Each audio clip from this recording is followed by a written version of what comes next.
বিসমিল্লাহির রহমানির রহিম। আজকে মানুষ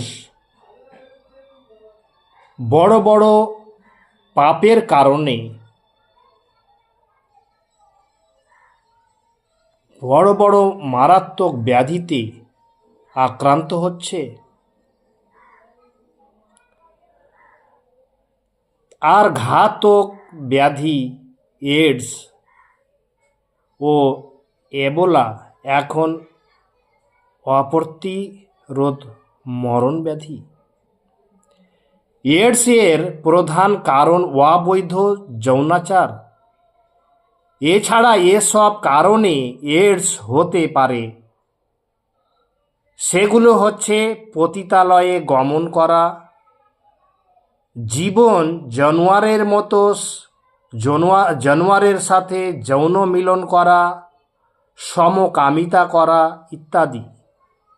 এ সমস্ত ব্যাধি থেকে সমাজকে মুক্ত রাখার জন্য ইসলাম এর মূল উৎসগুলিকে নির্মূল করতে বলেছেন। এর উৎস হল অশ্লীলতা, অবাধ্য ও যৌনাচার। এজন্য অশ্লীলতার নিকটবর্তী হতে কড়াভাবে নিষেধাজ্ঞা জারি করেছেন ইসলাম ধর্ম। মহান আল্লাহ তাআলা বলেন, তোমরা প্রকাশ্য হোক আর গোপনে হোক অশ্লীলতা থেকে দূরে থাকো, অশ্লীলতার নিকটবর্তী হয়েও না। সূরা আনামের আল্লাহ তাআলা ঘোষণা করছেন। আরও ঘোষণা করছেন, তোমরা ব্যভিচারের নিকটেও যেও না, কারণ এটি অশ্লীল ও মন্দ পথ।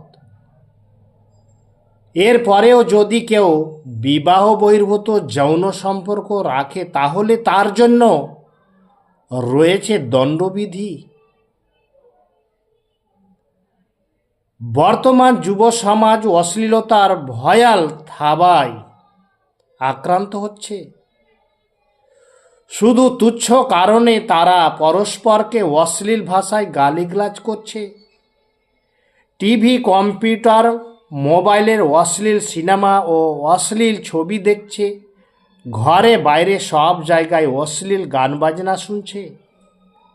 মেয়েরা বেপর্দা হয়ে সেজে গুজে অশ্লীলভাবে চলাফেরা করছে। আর বোকাটেরা সুযোগ পেলে মেয়েদের সাথে অশ্লীল আচরণ করছে। আরও কত যে জঘন্য ধরনের অশ্লীলতার প্রসার ঘটেছে তা বর্ণনা ব্যতীত। আল্লাহ তাআলা সব ধরনের প্রকাশ্য ও অপ্রকাশ্য অশ্লীলতা নিষিদ্ধ ঘোষণা করে ইরশাদ করেন, আপনি বলে দিন, আমার পালনকর্তা কেবলমাত্র অশ্লীল বিষয়সমূহ হারাম করেছেন, যা প্রকাশ্য হোক আর অপ্রকাশ্য হোক, এবং হারাম করেছেন গুনাহ, অন্যায়, অত্যাচার, আল্লাহর সাথে এমন বস্তুকে অংশীদার করা তিনি যার কোনো সনদ অবতীর্ণ করেননি, এবং আল্লাহর প্রতি এমন কথা আরোপ করা যা তোমরা জানো না।